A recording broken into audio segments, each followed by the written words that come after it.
Namaku Andre, dan aku adalah anak seorang pengusaha yang punya beberapa cabang toko barang harian. Aku anak tunggal, dan saat ini aku sedang kuliah semester akhir. Papaku memang punya beberapa cabang toko barang harian di beberapa daerah. Papa memang sudah menjadi pedagang sejak muda, dan usahanya terus berkembang hingga ia bisa membuka beberapa cabang. Papa memang selalu rutin mengunjungi cabang-cabang tokonya, setidaknya 2 kali dalam seminggu untuk memeriksa catatan keuangannya. Meskipun pada setiap cabang tokonya, Papa sudah punya orang kepercayaan untuk mengelola toko tersebut. Sebenarnya, Papa juga sering mengajakku ikut dengannya, terutama saat aku tidak sedang kuliah.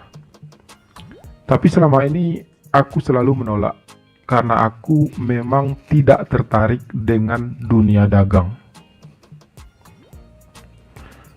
Papa sudah memastikan bahwa aku adalah pewaris tunggal semua usahanya. Karena itu, dia ingin aku belajar tentang usaha dagangnya tersebut. Namun, aku belum memikirkan hal tersebut. Aku belum merasa tertarik. Hingga pada suatu kesempatan, Papa akhirnya berhasil mengajak aku ikut dengannya untuk melihat salah satu cabang tokonya di sebuah desa. Desa itu memang cukup maju dan ramai. Karena itu, Papa juga membuka cabang tokonya di sana. Aku dengan ogah-ogahan mengikuti keinginan Papa kali ini. Setidaknya untuk membuat ia merasa senang. Gitu dong, sekali-kali kamu ikut Papa, biar kamu bisa sekalian belajar juga, ucap Papa di perjalanan kami. Aku hanya diam. Aku enggan untuk berkomentar. Aku tidak suka berdebat dengan Papa, terutama soal usahanya. Aku memang belum pernah mengatakan secara langsung tentang ketidaktertarikanku akan usaha Papa. Namun aku yakin, dari sikapku selama ini, Papa sudah bisa menebak. Karena itu, dia selalu berusaha untuk mengajakku ikut dengannya. Dan kali ini dia berhasil. Kami sampai ke cabang toko Papa sekitar jam 10 pagi. Aku dengan bermalasan ikut turun dari mobil. Saat itulah aku melihat seorang pemuda yang sedang mengangkut barang dari sebuah mobil ke dalam toko. Pemuda itu tidak memakai baju, mungkin karena gerah. Dia hanya memakai celana pendek yang sepertinya sengaja ia potong. Pemuda itu berkulit sedikit gelap, namun terlihat kekar. Otot-otot lengannya menyembul saat ia memikul barang tersebut ke dalam toko. Aku menatap pemuda itu lama dari belakang. Sampai akhirnya dia keluar kembali dari toko dan menuju mobil lagi untuk mengangkut barang berikutnya. Mata kami bertemu pandang. Aku berusaha memasang senyum termanisku. Bukan untuk menggoda, hanya agar terlihat ramah. Pemuda itu bukannya membalas tersenyum, tapi malah memalingkan muka seolah-olah tak melihatku. Aku berniat untuk mendekati pemuda tersebut, tapi suara Papa memanggilku untuk masuk ke dalam toko. Dengan langkah pelan, aku memasuki toko tersebut sambil terus memandangi pemuda berkulit gelap tadi. Papa memperkenalkanku pada Mang Rohim, orang kepercayaan Papa untuk mengelola toko tersebut. Mang Rohim sudah cukup tua, lebih tua dari Papa, tapi dia punya semangat kerja yang kuat dan juga sangat jujur. Karena itu, Papa masih mempercayainya. Sebenarnya, Papa ingin mencari orang yang bisa menggantikan Mang Rohim. Tapi, sampai saat ini, Papa belum menemukan orang yang cocok. Jelas Papa padaku ketika di perjalanan pulang. Kami memang hanya sebentar di sana, karena harus menuju toko berikutnya. Namun, rasanya pikiranku masih tertinggal di sana. Aku masih penasaran dengan pemuda gagah berkulit gelap yang aku lihat tadi. Siapa laki-laki itu? Batinku bertanya sendiri. Dan bagaimanakah akhirnya aku bisa mengenal pemuda tersebut? Mungkinkah aku bisa bertemu dia lagi? Simak kisah ini sampai selesai ya.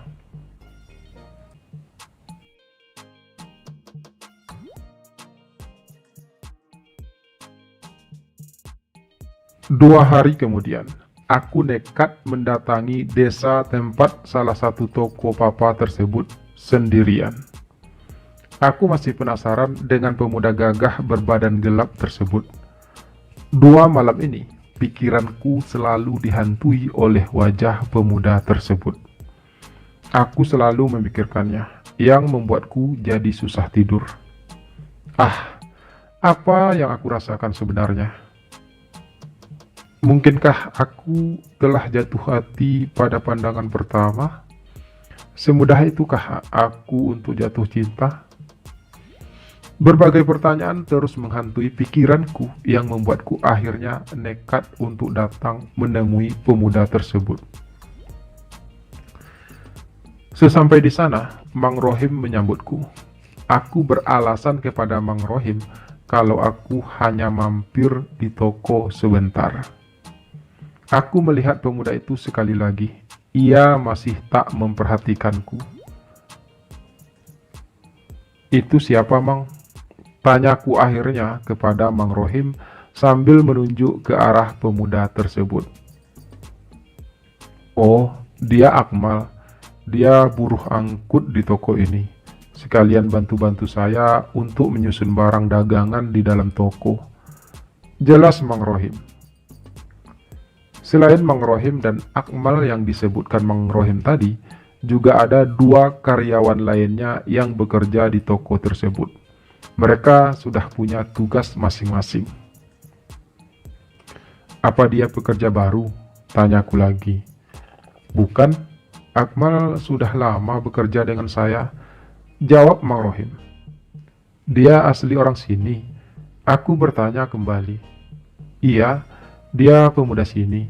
Rumahnya juga nggak jauh dari sini. Jelas Mang Rohim lagi. Untuk selanjutnya aku hanya manggut-manggut sambil mulai memikirkan bagaimana caranya mendekati pemuda tersebut.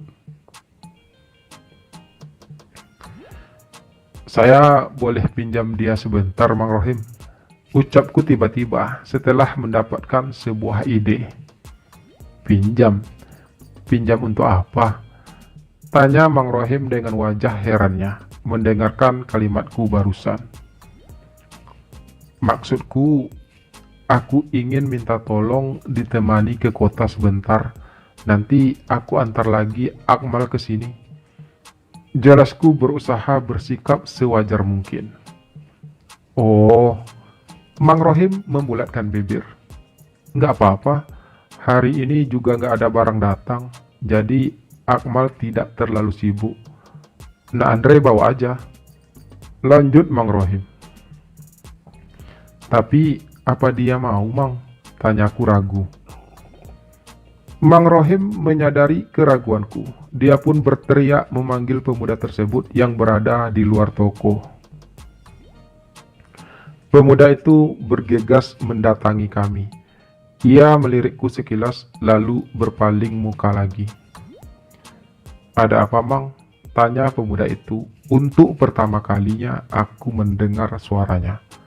Maskulin, maco, indah.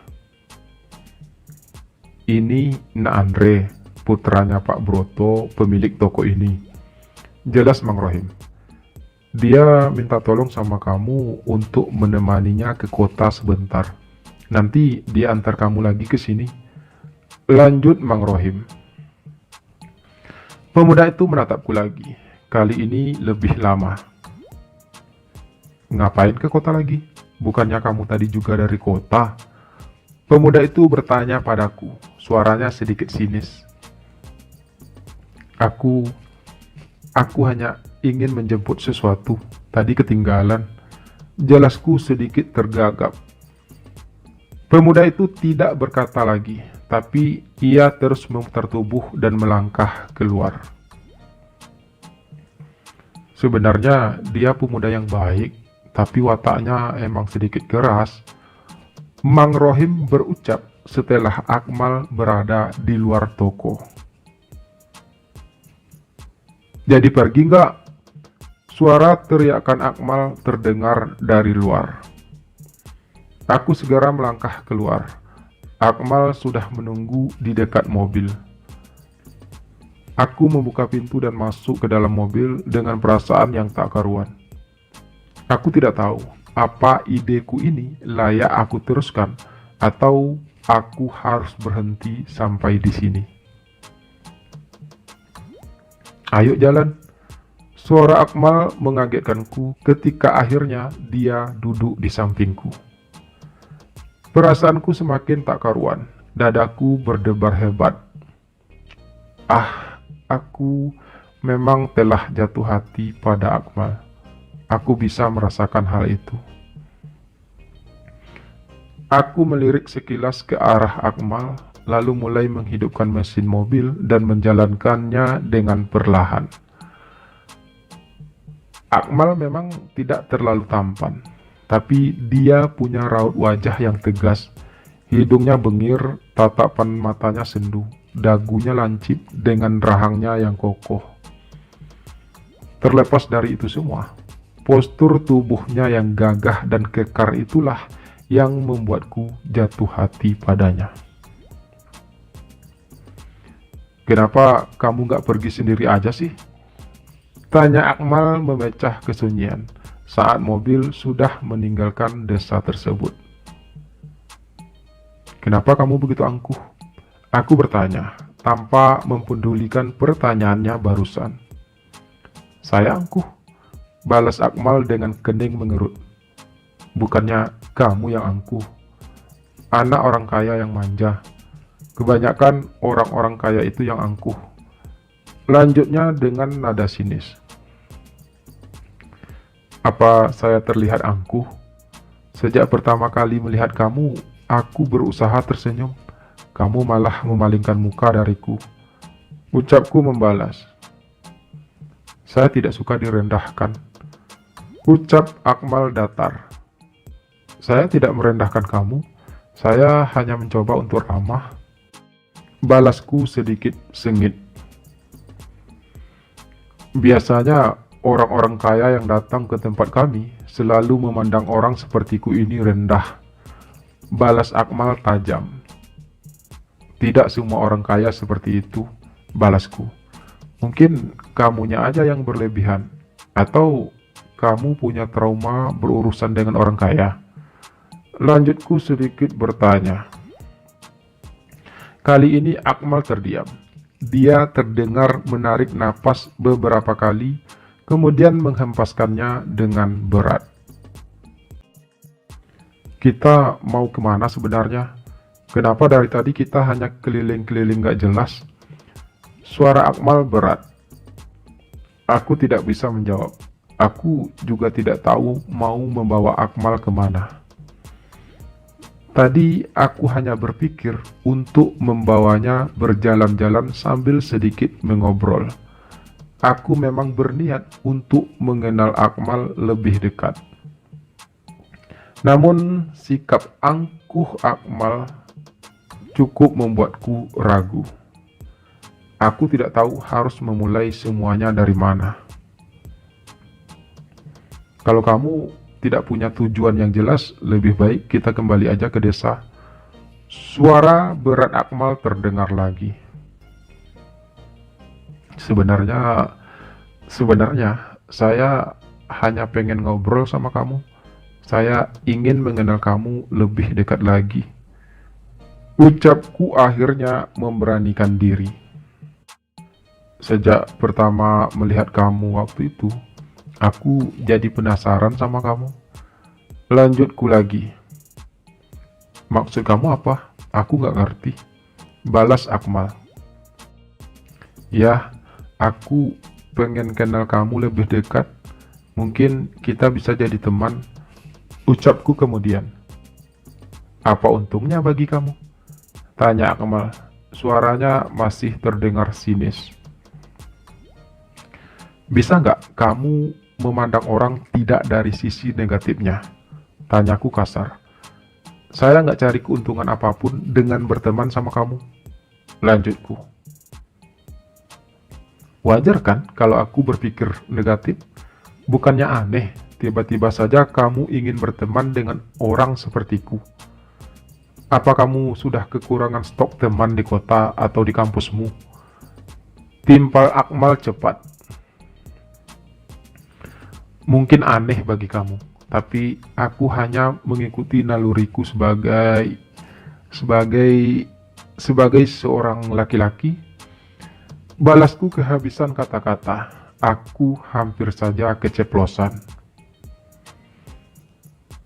Justru semakin aneh kalau kamu mendekatiku sebagai laki-laki. Pertemanan seperti apa yang kamu harapkan dari orang seperti saya? Ucap Akmal. Pertemanan yang tidak memandang materi, pertemanan yang tidak memandang kasta, pertemanan yang tulus. Jawabku asal-asalan. Tapi justru dari situ aku jadi punya ide kalimat selanjutnya. Aku memang punya banyak teman di kota ataupun di kampus. Tapi rata-rata mereka mau berteman denganku hanya karena aku anak orang kaya. Seperti yang kau katakan tadi. Lanjutku penuh keyakinan. Lalu, apa yang membuat kamu yakin kalau aku tidak sama dengan mereka? Tanya Akmal. Aku tidak yakin, tapi aku ingin mencobanya.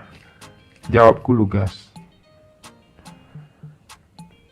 Perlahan, kalimat demi kalimat membuat kami menjadi dekat. Tanpa sadar, kami telah berbicara panjang lebar. Aku kemudian mengajak Akmal untuk singgah di sebuah kafe, untuk sekedar minum dan makan makanan ringan sambil kami mengobrol. Percakapan kami pun semakin panjang, walau Akmal masih terlihat menutup diri. Dia belum mau bercerita lebih banyak tentang dirinya, tapi setidaknya untuk saat ini kami sudah mulai dekat. Walaupun sepertinya aku masih harus berjuang lebih keras lagi untuk bisa menaklukkan hati seorang Akmal.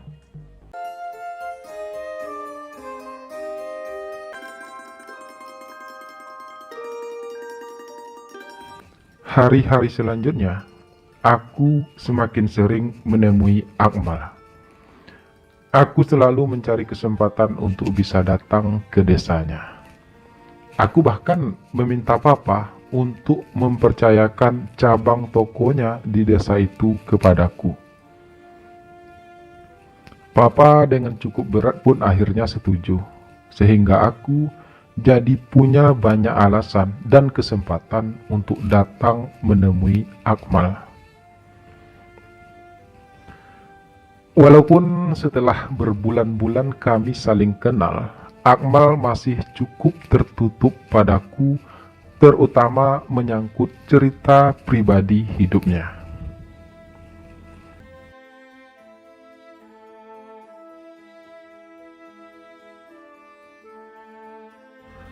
Aku masih penasaran, Kenapa kamu sangat sinis jika bertemu orang kaya?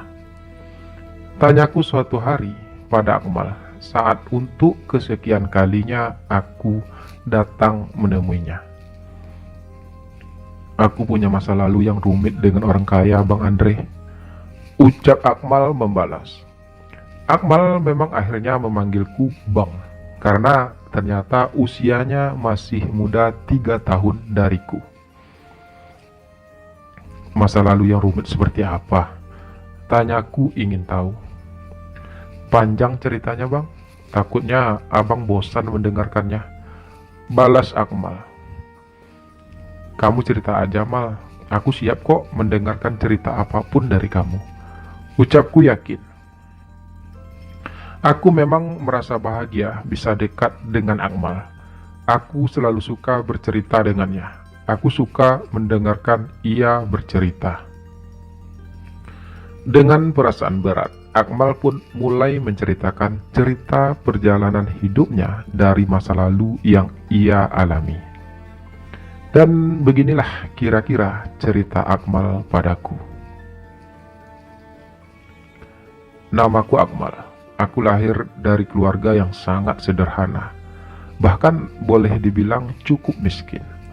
Ayahku seorang buruh bangunan dan ibu hanya seorang buruh cuci keliling. Kehidupan kami memang sangat pas-pasan. Karena itu, aku hanya bisa sekolah hingga lulus SMP. Aku anak kedua dari 2 bersaudara. Kakakku perempuan hanya 3 tahun lebih tua dariku. Kakakku juga hanya lulusan SMP. Ayahku meninggal pada sebuah kecelakaan kerja. Saat itu aku masih berusia 14 tahun. Dan 3 tahun kemudian ibuku pun meninggal karena sakit jantung. Sejak saat itu aku hanya tinggal berdua bersama kakakku. Di usia kakakku yang mulai beranjak dewasa, ia sempat berpacaran dengan seorang pemuda, anak seorang juragan kaya di desa kami. Hubungan mereka tidak direstui oleh orang tua pacar kakakku. Bahkan mereka dengan sangat berani mendatangi rumah kami. Mereka menghina dan mencaci maki kami habis-habisan. Mereka juga mengatakan kalau kakakku hanya ingin mendapatkan harta mereka. Mereka tidak sudi punya menantu seorang gadis miskin seperti kakakku. Kami hanya bisa diam, mendengarkan semua penghinaan itu. Kami tidak bisa melawan, meski hati kami sangat sakit dengan semua penghinaan itu. Hubungan kakakku dengan pacarnya pun berakhir. Dan sejak saat itulah aku paling benci orang kaya. Mereka tidak pernah bisa menghargai perasaan orang lain. Akmal menghempaskan napasnya berkali-kali ketika akhirnya dia mengakhiri ceritanya. Aku merasa terenyuh mendengar semua itu. Pantas saja Akmal begitu acuh padaku pada saat pertama kali kami bertemu. Tapi tidak semua orang kaya seperti itu, Akmal. Masih banyak kok orang kaya yang berhati baik, ucapku akhirnya setelah cukup lama terhanyut mendengar kisah pilu kehidupan Akmal. Dulunya aku selalu berpikir bahwa setiap orang kaya pasti berperilaku sama, ucap Akmal lemah. Namun semenjak aku mengenal Bang Andre, penilaianku berubah. Bang Andre baik, bahkan sangat baik padaku, lanjutnya lirih. Aku akan selalu baik sama kamu, Akmal, karena kamu juga pemuda yang baik. Terus terang, aku kagum sama kamu. Kamu kuat, kamu tidak menyerah oleh kehidupan ini, ucapku tulus. Kegagalan demi kegagalan yang membuat aku kuat, Bang. Hidup memang keras, tapi aku harus lebih keras lagi, balas Akmal lugas. Lalu bagaimana dengan kakakmu sekarang? Tanyaku kemudian. Kakakku sekarang bekerja jadi buruh cuci keliling. Dia sepertinya trauma mengenal laki-laki. Kisah cintanya yang berakhir tragis membuat ia selalu menutup diri akan kehadiran laki-laki dalam hidupnya. Jelas Akmal, kamu seharusnya memberikan dukungan lebih pada kakak kamu. Timpalku ringan. Aku selalu memberikan dukungan untuk kakakku. Aku selalu mendukung apapun keputusan yang dia ambil dalam hidupnya. Balas Akmal.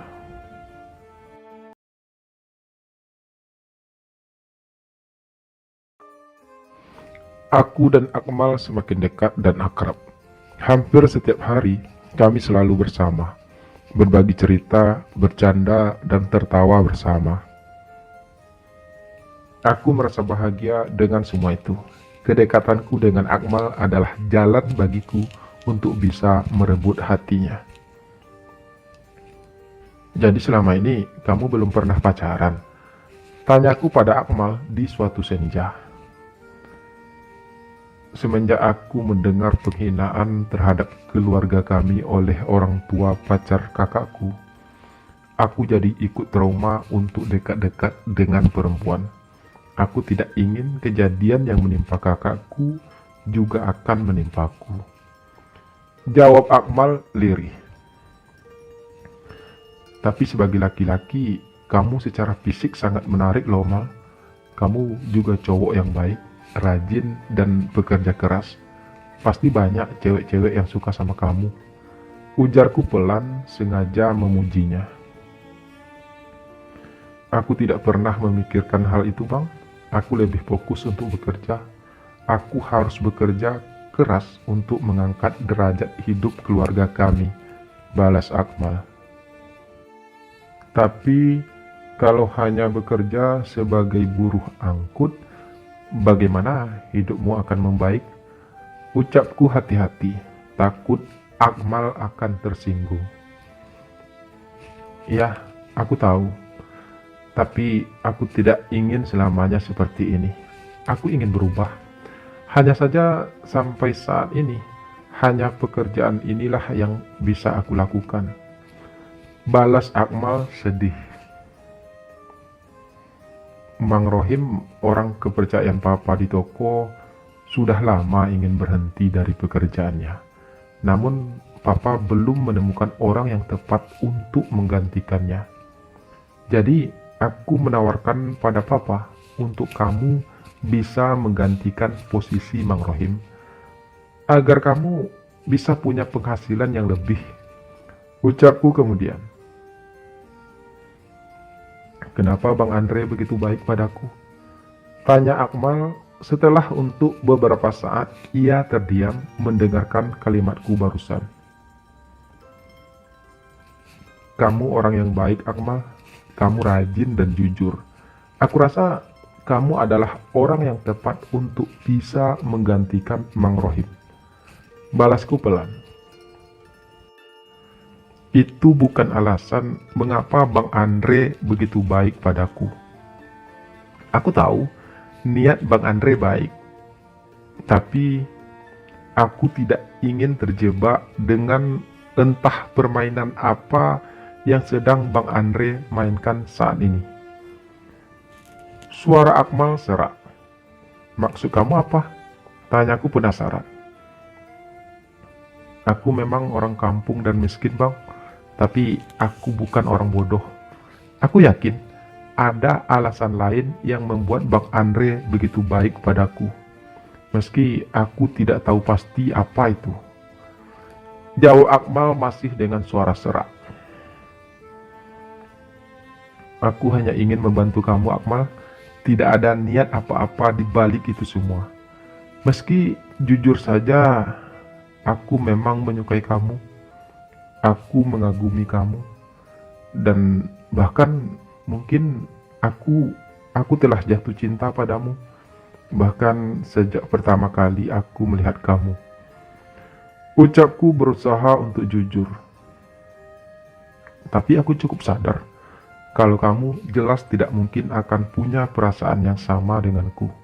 Karena itu, aku hanya memendamnya selama ini. Tapi itu bukan alasanku untuk membantu kamu. Aku membantu kamu murni hanya karena aku ingin hidupmu berubah. Lanjutku lagi menjelaskan.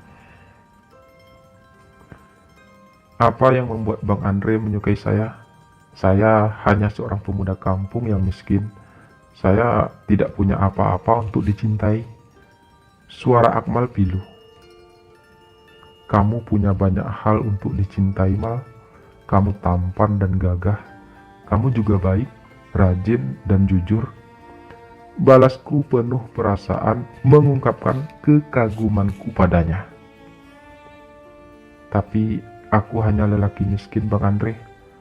Ucap Akmal lemah. Kamu jangan pernah merendahkan dirimu sendiri seperti itu, Mal. Aku tidak pernah menilai seseorang dari materi. Aku suka laki-laki yang bekerja keras, bukan laki-laki manja yang hanya mengharapkan harta orang tuanya. Suaraku pelan. Apa yang bisa aku berikan untuk cinta yang begitu besar dari Bang Andre? Aku tidak punya apa-apa, Bang. Suara Akmal lemah. Kamu punya hati yang besar untuk dicintai, Mal. Dan aku ingin masuk ke dalamnya. Menetap di sana untuk selamanya. Balasku puitis. Sekalipun aku bisa mencintai Bang Andre seperti Bang Andre mencintaiku, kita juga tidak mungkin bisa bersama, Bang. Karena kita berjenis kelamin sama. Tidak ada yang bisa menerima hubungan seperti itu. Tidak satupun. Dan terutama dari orang tua Bang Andre sendiri. Akmal berucap lagi. Kali ini sangat pelan. Aku hampir tak mendengarnya. Bukankah cinta itu hak setiap orang, Mal? Siapapun berhak untuk jatuh cinta. Tak peduli kepada siapapun, rasa cinta itu jatuh. Sekalipun ia jatuh pada sesama jenisnya. Ucapku ringan. Iya, aku tahu. Aku memang belum pernah pacaran. Tapi bukan berarti aku belum pernah jatuh cinta. Aku pernah jatuh cinta pada seorang gadis di desaku ini. Tapi aku hanya bisa memendamnya. Seperti yang aku katakan, aku merasa trauma untuk dekat-dekat dengan seseorang. Balas Akmal. Lalu, apa kamu juga takut untuk belajar mencintaiku? Tanyaku kemudian. Entahlah, Bang. Seandainya saja Bang Andre bukan laki-laki, mungkin aku akan memberanikan diri untuk mencobanya. Balas Akmal. Tapi kita tetap bisa berteman, kan, Mal? Meski kamu sudah tahu siapa aku sebenarnya. Tanyaku lagi. Kita akan tetap berteman, Bang. Tapi aku tidak bisa berjanji kalau hubungan kita akan bisa berkembang lebih lanjut lagi. Selain karena taraf kehidupan kita yang berbeda, kita juga sejenis. Terlalu banyak resiko yang harus kita hadapi ke depannya, Bang. Jika kita tetap nekat untuk bersama. Jawab Akmal lugas. Aku siap menanggung resiko apapun, Mal. Aku siap kehilangan segalanya jika itu adalah harga yang harus aku bayar untuk bisa bersama kamu. Ucapku tulus. Bang Andre gak usah berlebihan. Aku tak pantas untuk mendapatkan itu semua, Bang. Aku bukanlah orang yang tepat untuk bisa menerima semua pengorbanan Bang Andre. Bukan saja karena kita sejenis, tapi juga karena kita berbeda kasta. Balas Akmal lemah. Kamu jangan pernah membandingkan cinta dengan materi, Mal. Itu adalah dua hal yang berbeda. Jika aku mencintai seseorang, aku tak akan peduli dengan status sosialnya. Ucapku yakin. Aku tidak akan memaksa kamu, Mal, untuk bisa mencintaiku. Tapi aku ingin kita tetap berteman. Hanya itu. Lanjutku lagi. Kali ini Akmal hanya terdiam. Dia menatap keremangan senja, dan aku semakin mengagumi sosok indah itu. Begitu sempurna, sesempurna cintaku padanya.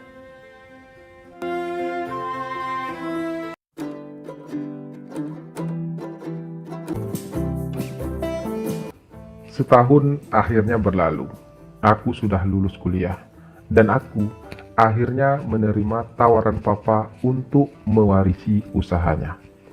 Bukan karena aku benar-benar tertarik akan hal itu, tapi karena aku ingin selalu bersama Akmal. Meskipun sampai saat ini, Akmal masih belum membuka hatinya untukku.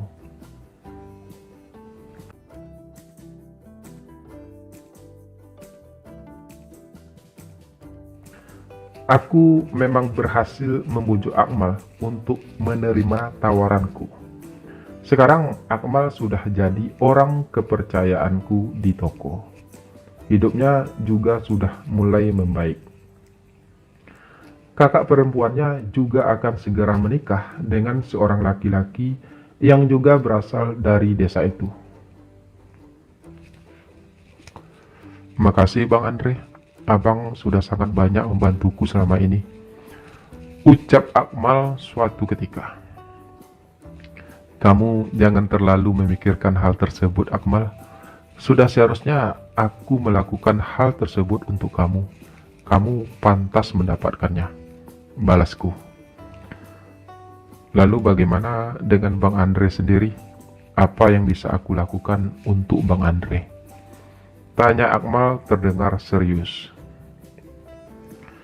Kamu tidak perlu melakukan apapun, Mal. Aku sudah cukup bahagia dengan hanya menjadi sahabatmu. Aku bahagia bisa melewati hari-hari bersamamu, balasku pelan. Apa Bang Andre masih mau memberikan aku kesempatan untuk bisa menjalin hubungan yang lebih dari sekedar sahabat denganku? Tanya Akmal tiba-tiba setelah untuk sesaat ia terdiam. Pertanyaannya bukan itu, Mal. Tapi, apa kamu sudah siap untuk menjalin hubungan yang lebih dari sekedar sahabat denganku? Tanyaku membalas. Apa aku punya pilihan lain, Bang? Kebaikan Bang Andre selama ini sudah lebih dari cukup untuk membuktikan bahwa betapa Bang Andre sangat sayang padaku. Dan aku tidak bisa lagi mengabaikan hal itu. Bukan saja karena aku ingin mencobanya, tapi juga karena hatiku sepertinya sudah mulai terbuka untuk Bang Andre. Jawab Akmal panjang lebar yang membuatku sedikit menyunggingkan senyum. Tiba-tiba saja rasa bahagia mengalir indah di hatiku mendengar kalimat Akmal barusan. Sekian lama aku menunggu semua itu. Sekian lama aku menanti pintu hati Akmal bisa terbuka untukku. Dan sekarang sepertinya semua itu akan menjadi nyata. Kamu yakin, Mal? Tanyaku lebih kepada meyakinkan diriku sendiri. Aku yakin, Bang. Aku akan mencobanya. Meski sejujurnya aku masih merasa ragu dengan perasaanku sendiri. Karena itu aku ingin mencobanya. Aku ingin tahu apakah yang aku rasakan saat ini adalah cinta atau hanya karena aku merasa kasihan. Balas Akmal.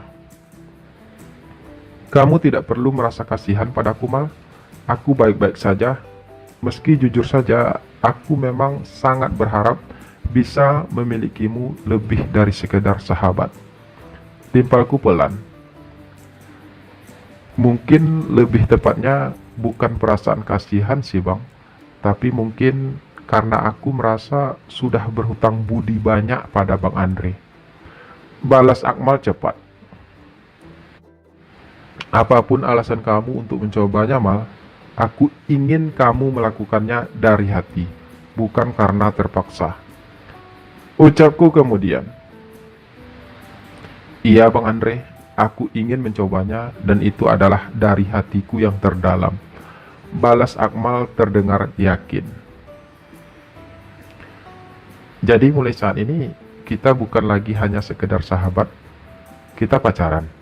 Dan apa itu masih terdengar aneh bagimu? Tanyaku ragu. Sejujurnya memang terdengar aneh sih bang, tapi sepertinya aku memang harus membiasakan diri akan hal itu. Aku akan belajar bang, tapi aku ingin semuanya pelan-pelan saja. Balas Akmal lagi.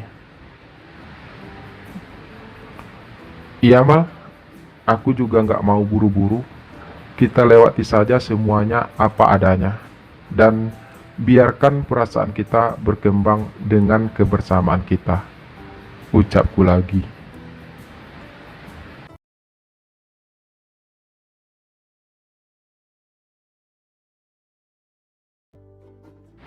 Dan begitulah akhirnya, aku dan Akmal pun menjalin hubungan asmara.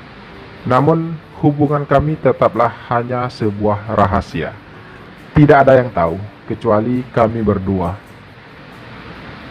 Aku sengaja membeli rumah di desa tempat tinggal Akmal untuk kami bisa menikmati waktu berdua dengan bebas.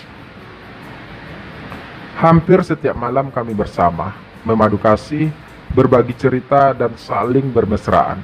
Layaknya sepasang kekasih yang sedang dimabuk cinta. Indah. Aku merasa bahagia dengan semua itu. Aku semakin mencintai Akmal. Aku semakin takut kehilangan dirinya. Akmal yang tampan, gagah, dan kekar. Sungguh aku merasa bangga bisa memilikinya. Aku curahkan seluruh cintaku untuknya. Aku berikan semua yang aku miliki untuknya. Aku serahkan jiwa ragaku padanya. Aku pasrahkan hidupku padanya. Cintaku untuk pemuda desa yang tampan itu begitu sempurna. Dan Akmal pun telah menyerahkan seluruh hatinya padaku. Semakin hari, aku semakin mencintai Bang Andre. Aku semakin sayang sama Bang Andre. Aku harap kita tetap bisa bersama selamanya. Aku harap Bang Andre tidak akan pernah meninggalkanku. Ucap Akmal suatu malam padaku ketika untuk kesekian kalinya kami bersama. Aku tidak akan pernah meninggalkan kamu, Akmal. Tidak akan pernah. Sekalipun dunia ini tidak lagi membutuhkan cinta, aku akan tetap mencintai kamu, Akmal, selalu dan selama-lamanya. Jawabku puitis, tulus dari hatiku yang terdalam. Lalu bagaimana dengan masa depan Bang Andre sendiri? Tanya Akmal kemudian. Maksud kamu? Tanyaku tak mengerti. Sebagai anak tunggal dan merupakan pewaris satu-satunya usaha papa Bang Andre, tentunya orang tua Bang Andre sangat ingin Bang Andre untuk segera menikah dan punya keturunan. Itu merupakan keinginan yang wajar dari setiap orang tua. Apalagi Bang Andre adalah anak satu-satunya mereka. Jelas Akmal dengan nada sedikit lemah. Kita tidak usah membicarakan hal itu saat ini, Mal. Lebih baik kita nikmati saja kebersamaan kita. Jangan rusak keindahan cinta kita dengan memikirkan sesuatu yang belum tentu terjadi. Balasku ringan. Tapi hal itu pasti akan terjadi suatu saat nanti, Bang. Dan kita tidak bisa memungkiri hal itu. Ucap Akmal lagi. Kalau memang hal itu harus terjadi, kita akan pikirkan hal itu nanti, Mal. Namun saat ini, aku mohon padamu untuk kita tetap menikmati kebersamaan kita. Jangan usik kebahagiaanku saat ini, Mal. Ucapku pelan, sambil dengan lembut mengusap pipi Akmal. Akmal memegang tanganku, menariknya lembut, dan kemudian mengecupnya dengan hangat. Aku tersenyum penuh kebahagiaan. Rasanya hal sesederhana itu saja sudah mampu membuatku melayang. Perlahan kami pun saling mendekat, mencoba menikmati malam kami untuk kesekian kalinya. Dan hal itu selalu terasa indah bagiku. Akmal memang laki-laki yang luar biasa. Dia selalu mampu membawaku terbang dalam angan mimpi yang sempurna. Aku selalu dibuatnya terbuai dan terlena, hingga aku lupa akan semua persoalan dunia. Yang ada hanya aku dan Akmal. Tak sedetik pun waktu yang terlewatkan, tak tersisa. Semuanya ditelan keindahan. Ragaku menyerah, pasrah. Kubiarkan Akmal mendapatkan semuanya. Kubiarkan dia dan aku menyatu, berlari beriringan, tak ingin saling mendahului, tak ingin saling melepaskan. Hingga semua impian kami malam itu tercapai bersamaan, berdua, dan itu terasa sangat indah, begitu indah, seindah cinta yang terus berkembang di hati kami.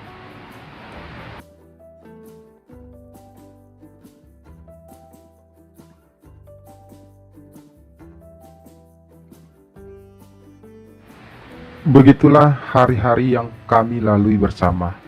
Kami bahagia dengan cinta kami. Kami tidak ingin terpisah lagi.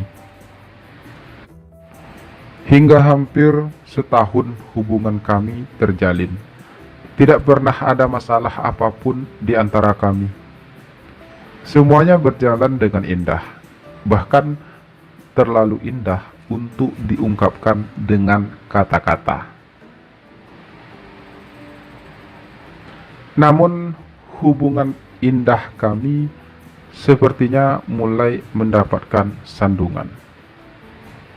Ya, berawal dari keinginan mama dan papaku yang menginginkan aku untuk segera menikah. Kami ingin menikmati masa tua kami sambil menimang cucu Nreh.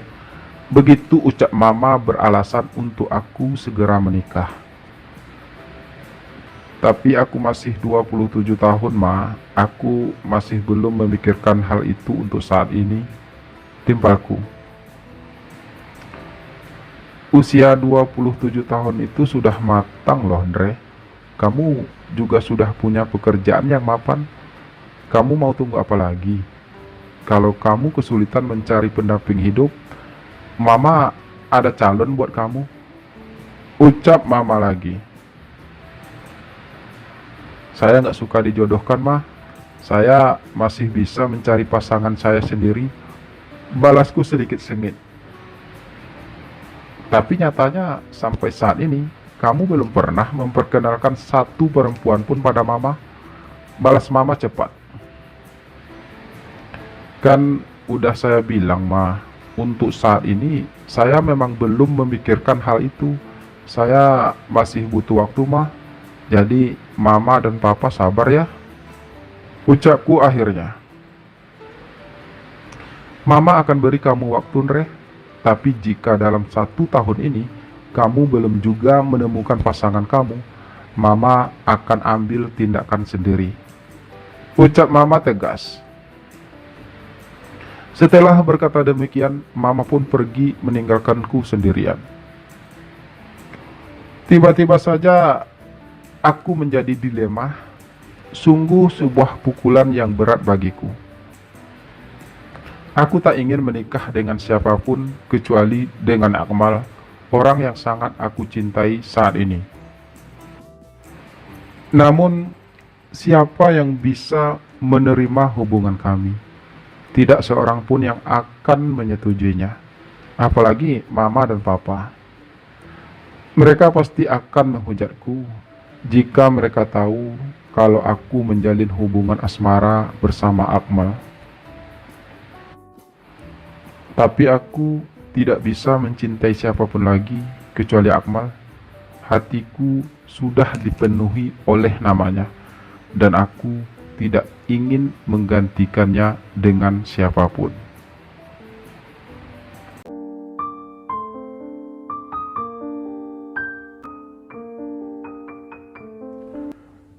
Aku sungguh berada di dalam dilema yang nyata. Aku berada dalam pilihan yang sulit. Antara tetap bertahan dengan hubungan terlarangku bersama Akmal, dengan resikonya aku akan menjadi anak yang durhaka, atau mengikuti keinginan orang tuaku untuk segera menikah. Dengan resikonya, aku akan kehilangan Akmal, orang yang paling aku cintai.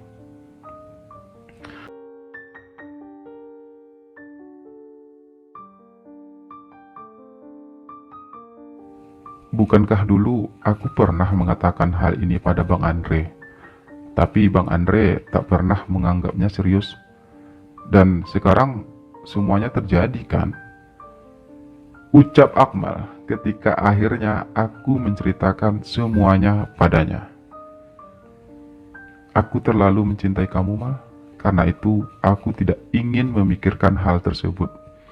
Aku hanya ingin menikmati kebersamaan kita. Tapi sekarang aku justru jadi bingung. Balasku lemah. Bang Andre nggak perlu bingung. Bang Andre turuti saja kemauan orang tua Bang Andre. Aku nggak apa-apa kok. Aku siap berbagi Bang Andre dengan istri Bang Andre nantinya. Ucap Akmal. Masalahnya bukan itu, Mal. Aku yang tidak siap hidup bersama orang lain. Aku hanya ingin hidup bersama kamu selamanya. Balasku pilu. Tapi kita sama-sama tahu, Bang, hal itu jelas tidak mungkin. Kita memang saling mencintai, tapi kita tidak mungkin menyatu secara utuh. Jadi lebih baik Abang menikah saja. Karena pada akhirnya aku juga bakalan nikah, Bang. Karena itu adalah kodrat kita sebagai laki-laki. Ucap Akmal. Tidak ada keharusan bagi kita untuk hidup sesuai dengan kodrat itu, Mal. Kita sebenarnya bebas memilih jalan hidup kita sendiri. Ucapku tanpa sadar. Lalu Bang Andre maunya gimana? Tanya Akmal. Aku ingin kita pergi dari sini, Mal. Aku ingin kita pergi ke luar negeri, di mana kita bisa bebas menjadi diri kita sendiri, dan kita bebas untuk menjalin hubungan kita. Ucapku akhirnya setelah untuk beberapa saat kami terdiam. Itu bukan pilihan yang tepat, Bang. Bagaimana dengan orang tua Bang Andre? Mereka pasti akan sangat kehilangan Bang Andre. Dan aku tidak ingin menjadi orang yang berusaha memisahkan seorang anak dari orang tuanya. Ucap Akmal lemah. Kali ini aku terdiam, benar-benar terdiam. Apa yang dikatakan Akmal memang benar adanya. Tapi aku tidak ingin menikah dengan siapapun. Aku hanya ingin hidup berdua bersama Akmal selamanya. Cinta tidak seharusnya membuat kita buta, Bang. Cinta tidak boleh egois. Kita harus lebih berlapang dada untuk menerima semua ini. Akmal berucap lagi. Aku juga sangat mencintai Bang Andre. Tapi aku tidak ingin menjadi orang yang egois dengan memiliki Bang Andre seutuhnya. Seandainya saja kita tidak sejenis, Bang, aku akan melakukan apa saja agar kita tetap bisa bersama. Lanjut Akmal. Kalau kamu memang benar-benar mencintaiku, Mal, harusnya kamu marah karena aku akan menikah, bukan malah mendukung. Ucapku tiba-tiba, entah apa maksud dari ucapan itu. Apa Bang Andre mau aku datang ke rumah orang tua Bang Andre dan melamar Bang Andre, seperti yang dilakukan seorang laki-laki kepada orang yang dicintainya? Timpal Akmal sedikit sengit.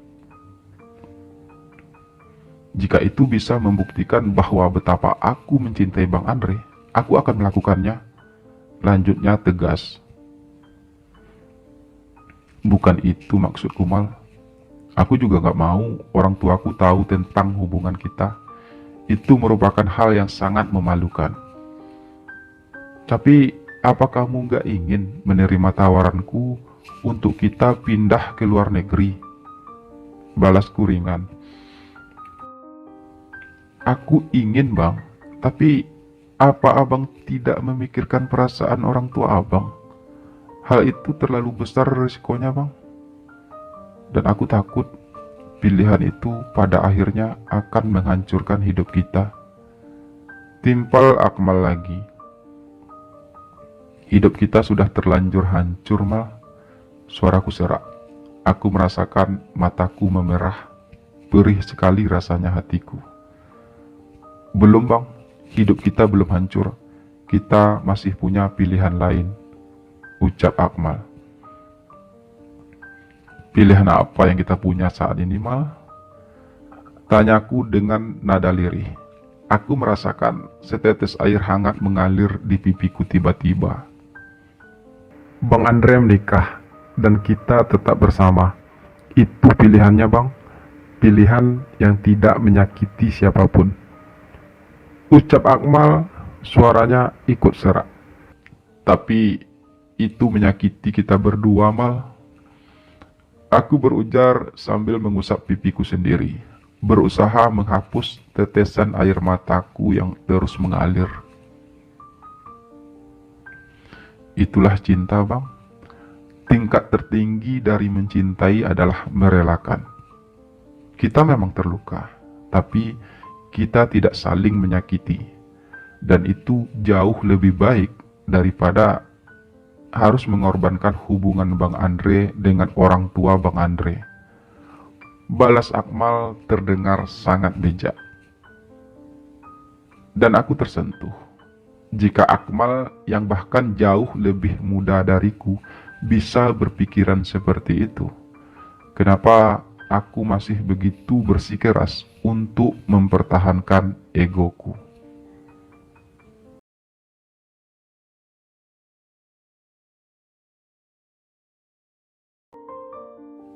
Mama akhirnya memperkenalkanku dengan Jenny, gadis yang akan dijodohkan denganku. Aku memang akhirnya harus menerima permintaan Mama meski hatiku sakit karenanya. Aku tidak ingin berdebat lagi dengan Mama soal jodoh. Aku pasrah. Mungkin memang sudah jalannya seperti ini. Aku sudah tidak bisa menghindarinya lagi. Dan aku juga sudah punya perjanjian dengan Akmal. Walau sebenarnya kami berdua tidak bisa menerima semua itu. Seperti yang Akmal katakan, kami memang terluka, tapi setidaknya kami tidak saling menyakiti. Dan sebenarnya begitulah kisah cinta dalam dunia pelangi. Tidak ada yang akan bertahan lama. Bukan karena mereka tidak saling mencintai, tapi hubungan seperti itu memang tidak bisa diterima oleh siapapun. Namun aku sungguh beruntung mendapatkan Akmal. Dia sangat penuh pengertian dan aku tidak akan pernah meninggalkannya. Jadi seminggu lagi Bang Andre akan menikah, tanya Akmal suatu malam saat kami kembali bertemu untuk kesekian kalinya. Aku hanya mengangguk ringan menjawab pertanyaan itu. Hatiku sakit mendengarnya. Sejak aku bertunangan dengan Jenny, hubungan kami memang agak sedikit meredup. Kami jadi jarang tertawa. Kami lebih banyak menghabiskan waktu dengan saling berdiam diri. Kami takut setiap kata yang keluar hanya akan memancing rasa sakit di hati kami, hanya akan mengingatkan kami akan sebuah perpisahan.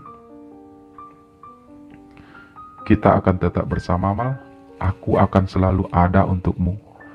kamu tetap yang pertama bagiku. Ucapku akhirnya dengan nada lirih. Iya, aku tahu bang.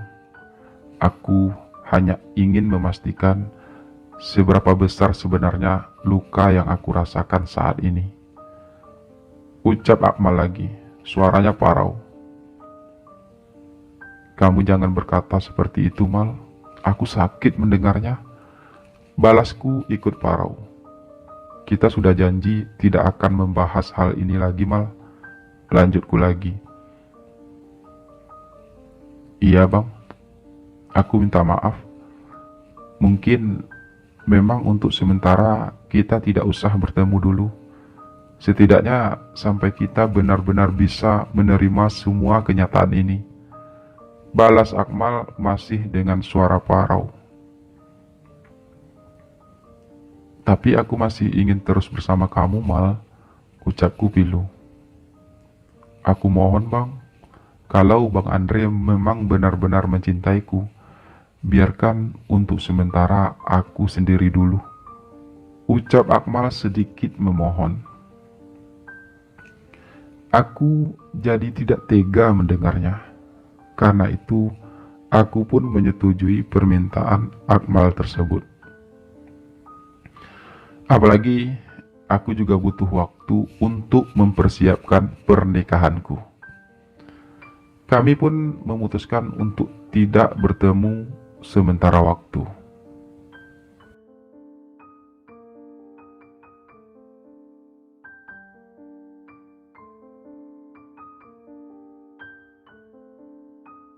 Sejak pertemuan terakhir itu, aku tidak pernah lagi bertemu Akmal. Dia juga tidak datang pada pesta pernikahanku. Aku coba memakluminya. Mungkin dia tidak sanggup untuk menghadiri pesta pernikahanku. Namun, seminggu setelah pernikahanku, aku mencoba mendatangi desa Akmal. Aku mendatangi toko, Akmal tidak ada di sana. Menurut keterangan salah seorang pekerja toko, Akmal sudah berhenti dan mengundurkan diri. Aku coba datangi rumahnya. Menurut keterangan kakaknya, Akmal sudah pergi dari rumah lebih dari seminggu yang lalu. Ketika ku tanya kemana Akmal pergi, kakaknya juga tidak tahu. Akmal pergi tiba-tiba tanpa penjelasan. Dia hanya mengatakan akan mengadu nasib ke kota lain. Begitu penjelasan kakak Akmal padaku. Aku tidak berani bertanya lebih lanjut. Berkali-kali aku coba menghubungi ponsel Akmal, tapi tidak pernah aktif. Sepertinya Akmal memang sengaja pergi. Dia sengaja menghindariku. Dia sengaja meninggalkanku. Aku merasa terluka menyadari semua itu. Mengapa Akmal harus memilih jalan itu? Mengapa dia harus pergi? Dia pergi tanpa meninggalkan pesan apapun yang membuatku semakin bingung. Dan sejak saat itu, hubunganku dengan Akmal pun berakhir begitu saja, tanpa ada kata putus, tanpa ada kata perpisahan. Aku tidak pernah bertemu Akmal lagi sejak saat itu. Dan begitulah akhir kisahku bersama seorang pemuda kampung yang tampan dan gagah itu. Cinta semusim, seperti banyak yang terjadi dalam dunia percintaan sesama jenis. Indah, berkesan, namun selalu berakhir dengan menyakitkan.